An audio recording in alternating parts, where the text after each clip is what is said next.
للمتقين والصلاة والسلام على رسوله النبي الكريم ومن تبعهم بإحسان إلى يوم الدين۔ محترم سامعین و سامعات، آج کی قیام اللیل میں 10ویں پارے کی تلاوت کی گئی ہے۔ اس پارے میں سب سے پہلے اللہ رب العالمین نے مال غنیمت کا تذکرہ کیا ہے، اور اس کے بعد جنگ بدر کا ایک نقشہ اللہ رب العالمین نے ان آیتوں کے ذریعہ کھینچا ہے، جو اسلام اور کفر کے درمیان پہلی جنگ ہوئی تھی۔ اگر آپ لوگ ماشاءاللہ بہت ہوشیار ہیں موبائل چلانے میں، مقام بدر لکھ کر سرچ کریں گے تو وہ پورا مقام، پوری جگہ آپ کے سامنے آ جائے گی، اور شاید وہ مقام جہاں نبی اکرم صلی اللہ تعالی علیہ وسلم سجدے میں پڑے ہوئے اللہ رب العالمین سے دعا کر رہے تھے کہ اے اللہ، اگر آج یہ چھوٹی سی جماعت ماری گئی تو پھر اس زمین پر تیرا نام لینے والا کوئی نہ ہوگا۔ نبی محترم صلی اللہ تعالی وسلم یہ دعا کر رہے تھے، اور اللہ رب العالمین نے آپ کی دعا قبول کی اور مسلمانوں کو فتح نصیب ہوئی۔ معاملہ یہ تھا کہ ابو سفیان بہت بڑے تاجر تھے۔ یہ نبی اکرم صلی اللہ تعالی علیہ وسلم کے سسر ہوتے تھے، رشتہ داریاں تھیں۔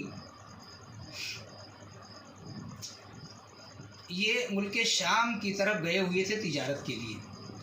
مدینہ میں مکہ سے یہ خبر آئی کہ ابو سفیان کے ساتھ مال تجارت میں جو بھی نفع ہوگا ان تمام پیسوں سے اسلحہ خریدا جائے گا، اور پھر ان سے مسلمانوں کے مقابلے میں ان کو استعمال کیا جائے گا۔ مدینہ میں مشورہ ہوا کہ چلو ان کو راستے میں ہی روک لیتے ہیں اور جو کچھ ان کے پاس ہے وہ لے لیتے ہیں۔ ابو سفیان کو بھی اس بات کی خبر مل گئی کہ مدینہ کے لوگ آ رہے ہیں، اور وہ ملک شام سے نکلتے ہوئے بدر کے راستے سے ہی مکہ جایا جاتا ہے۔ وہ وہاں آپ سرچ کریں گے تو دیکھیں، میں نے تو نہیں دیکھا ہے، لیکن سرچ کریں گے آپ تو آپ کو پتہ چلے گا۔ ہم نے صرف ایسے ہی سنا ہے جیسے آپ ہم سے سن رہے ہیں، ہم نے کسی سے سنا ہے۔ اگر آپ سرچ کریں گے تو وہاں وہ سارا انشاءاللہ ڈیٹیل مل جائے گا۔ مدینہ سے 313 مسلمان، بہت کم تھے، ان کے پاس کوئی ساز و سامان بھی نہیں تھا، گھوڑے بھی نہیں تھے اتنے، بیچارے وہاں بس جوش تھا، اللہ رب العالمین کی محبت تھی، اور نبی اکرم صلی اللہ تعالی علیہ وسلم کے حکم کی تعمیل ان کو کرنی تھی۔ یہ شوق تھا، یہ جذبہ تھا۔ 313 مسلمان نکل کھڑے ہوئے۔ ابو سفیان کو پتہ چلا کہ لوگ مقامی بدر کی طرف آ رہے ہیں ہم کو روکنے کے لیے، تو اس نے راستہ بدل کر اپنا رخ اختیار کیا اور مکہ کی طرف نکل گیا۔ وہاں سے مکہ والے 1000 کا ایک لشکر جرار لے کر ابو جہل کی قیادت میں مقابلہ کرنے کے لیے اور اس قافلے کو بچانے کے لیے نکل کھڑے ہوئے۔ ان کو راستے میں پتہ چلا کہ ابو سفیان مکہ پہنچ چکے ہیں، کوئی پریشانی نہیں ہوئی، ان سے کوئی مقابلہ ہی نہیں ہوا، تو انہوں نے سوچا کہ چلو اب نکل چلتے ہیں۔ کچھ نوجوان تھے، انہوں نے کہا نہیں اب کیا، اب آئے ہیں تو چل کے دیکھیں گے وہاں پر۔ اتنے میں حدیث کے اندر آتا ہے کہ ابلیس آیا، ابلیس، وہی ابلیس جس نے سجدہ کرنے سے انکار کیا تھا، اور کہا کہ اب آ ہی گئے ہو تو تمہارے ساتھ ساز و سامان بھی ہے، اور تم لشکر جرار کے ساتھ میں ہو، پھر تندرست توانا ہو، چند لوگ ہیں مٹھی بھر، چلو ان کو پیس دو، ان کو جوش دلایا اس نے کہ ہم بھی ساتھ میں ہیں، چلو چل پڑے۔ آئے مقامی بدر میں مسلمان بھی تھے اور وہ بھی تھے۔ نبی اکرم صلی اللہ تعالی وسلم سجدے میں گرے ہوئے تھے۔ اللہ رب العالمین نے آپ کی دعا سنی، اور قرآن کے اندر ہے نا، وَلَقَدْ نَصَرَكُمُ اللَّهُ بِبَدْرٍ وَأَنْتُمْ أَذِلَّةٌ فَاتَّقُوا اللَّهَ لَعَلَّكُمْ تَشْكُرُونَ۔ کہیں 3000 کا ذکر ہے، کہیں 5000 کا ذکر ہے۔ تو ان فرشتوں سے اللہ رب العالمین نے مدد کی. اور آپ دیکھیں ایک بات، ہم لوگوں کو یقین نہیں ہوتا ہے، شاید یہ تو یقیناً تو نہیں کہہ سکتے، اس لیے کہ الحمدللہ ہم بھی مکمل نہ صحیح کچھ تو مومن ہیں، کچھ تو ایمان کی رمق ہے ہمارے اندر.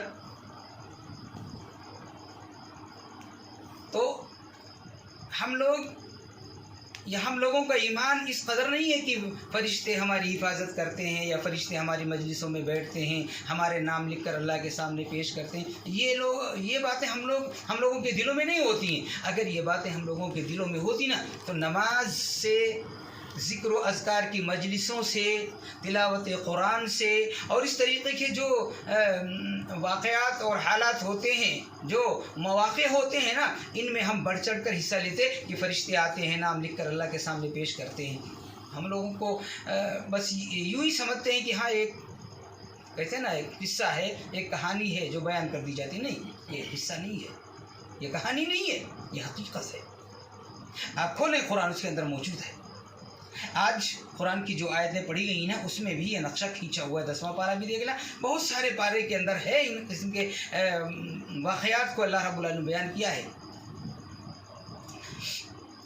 ابلیس ساتھ ساتھ میں تھا، اور یہاں نبی اکرم صلی اللہ علیہ وسلم کی دعا ہو رہی ہے. آپ کا چادر آپ کے کندھے سے اتر گیا تو ابوبکر صدیق رضی اللہ تعالیٰ عنہ آئے اور کہا کہ اللہ کے رسول صلی اللہ علیہ وسلم ہم نہ کریں، اللہ آپ کو رسوا نہیں کرے گا، اللہ آپ کی بات ضرور مانے گا اور آپ کی مدد ضرور کرے گا.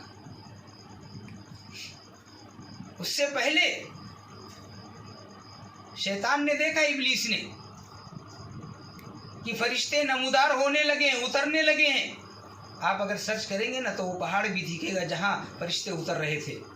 اور مردفین کا لفظ اللہ رب العالمین نے استعمال کیا. مردفین آگے چل کے اسی بارے کے اندر کہ ایک کے بعد ایک اتر رہے تھے، نہیں کہ سارے ایک ساتھ میں ایک آیا، پھر دوسرا آیا، پھر تیسرا آیا، پھر چوتھا آیا، آتے چلے گئے. دیکھنے والا گھبرا گیا کہ کتنے ہیں یہ، آتے ہی جا رہے ہیں، ان کا سلسلہ نہیں ختم ہو رہا ہے. شیطان نے دیکھا کہ یہ فرشتے اتر رہے ہیں تو نکسا علی عقبیہ، لے کر آیا تھا سب کو کہ چلو مقابلہ کرو ہم بھی ساتھ میں. لیکن جب دیکھا کہ فرشتے اتر رہے ہیں تو ایڑیوں کے پیچھے پلٹ گیا. کہا لوگوں نے کیا، کیوں بھاگ رہے ہو، تم کیوں بھاگ رہے ہو بھائی، ہم کو لے کر آئے تم بھاگ رہے ہو. تو کہا انی ارا ما لا ترون، کہا میں جو دیکھ رہا ہوں نا وہ تم نہیں دیکھ رہے ہو. فرشتے اتر رہے تھے، وہ دیکھ رہا تھا، لوگ نہیں دیکھ پا رہے تھے. کون دیکھ رہا، کوئی نہیں دیکھ سکتا. وہ دیکھ رہا تھا اس لیے کہ فرشتوں کے ساتھ میں رہا تھا، اس کا معاملہ پیچھے بھاگا. اور یہی چیز ہوتی، یہی بات ہوتی ہے، ہم لوگ نہیں سمجھ پاتے ہیں. نماز کے وقت میں ایسے ہی شیطان کسی انسان کی شکل میں آ کر ہم سے محض گفتگو ہو جاتا ہے، نماز کا وقت نکل جاتا ہے. اسی طریقے سے جو اچھے اعمال ہوتے ہیں، اچھے اوقات ہوتے ہیں، ان میں شیطان ایسے ہی آتا ہے کسی انسانی شکل کے اندر اور باتوں میں لگا لیتا ہے، وہ وقت نکل جاتا ہے. وہ یہی چاہتا ہے اور وہ اپنا کام کر لیتا ہے. ہم لوگ سمجھ ہی نہیں پاتے، ہم لوگ نہیں سمجھ پاتے کہ یہ کیا ہو گیا. ہم تو یہ سمجھتے ہیں کہ یہ معاملہ تھا، ہو گیا. حالانکہ یہ معاملہ نہیں ہوتا. یہ معاملہ نماز کے وقت میں ہو سکتا ہے، یہ معاملہ اور اچھے عمل کے وقت میں ہو سکتا ہے، بعد میں نہیں ہو سکتا ہے، ہو سکتا ہے. لیکن یہاں شیطان یہ نہیں چاہتا ہے کہ یہ اللہ رب العالمین کے سامنے سجدہ کرے. یہ انسان جس کے مقابلے میں نے کہا تھا میں بڑا ہوں، یہ تو سجدہ کر کے بڑا ہو گیا اور میں بڑا ہو کر چھوٹا ہو گیا. تو اسی طریقے سے شیطان آتا ہے اور ہمیں بہلاتا ہے، پھسلاتا ہے. کبھی نماز میں دیری کراتا ہے، کبھی کسی اور اچھے کام میں دیری کراتا ہے، کبھی سونے میں دیری کرا دیتا ہے. اسی طریقے سے وہ اپنے کام میں لگاتا ہے تاکہ یہ آگے چل کر کوئی اچھا عمل نہ کر سکے کہ اللہ اس کے عمل کو دیکھ کر اس سے خوش ہو جائے اور ہمارا حربہ ناکام ہو جائے. وہاں دیکھیں آپ، دیکھا کہ فرشتے اتر رہے ہیں تو یہ پیچھے ایڑیوں کے پیچھے پھر گیا اور کہا کہ میں جو دیکھ رہا ہوں تم نہیں دیکھ رہے ہو. انی اخاف اللہ، کہا کہ میں اللہ سے ڈرتا ہوں. آج ہم لوگ بھی کہتے ہیں نا ہم اللہ سے ڈرتے ہیں، تو زبان سے کہنا اللہ سے ڈرنا نہیں ہوتا ہے، دل سے ڈرنا اللہ سے ڈرنا ہوتا ہے. یعنی ہم اللہ سے ڈرتے ہیں کہ ہم نماز نہیں پڑھیں گے تو کل اللہ قیامت کے دن ہم سے پوچھے گا، یہ ڈر. ہم قرآن نہیں پڑھیں گے کل اللہ قیامت کے دن ہم سے پوچھے گا، یہ ڈر. ہم اذکار نہیں کریں گے اللہ کل قیامت کے دن پوچھے گا، یہ ڈر، یہ دل کا ڈر. اس ڈر سے